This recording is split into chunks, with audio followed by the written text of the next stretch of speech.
إن تصبك حسنة تسؤهم وإن تصبك مصيبة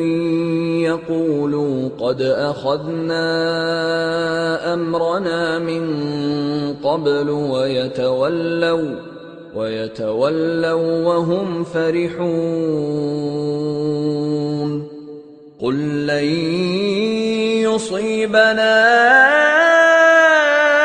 إلا ما كتب الله لنا هو مولانا وعلى الله فليتوكل المؤمنون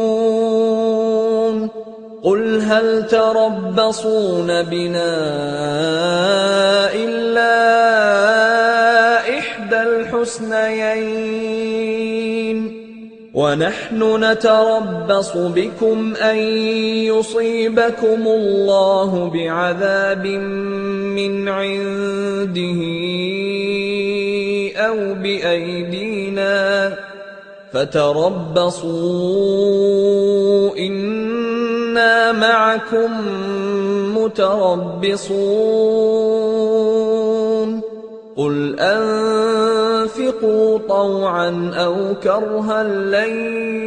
يتقبل منكم إن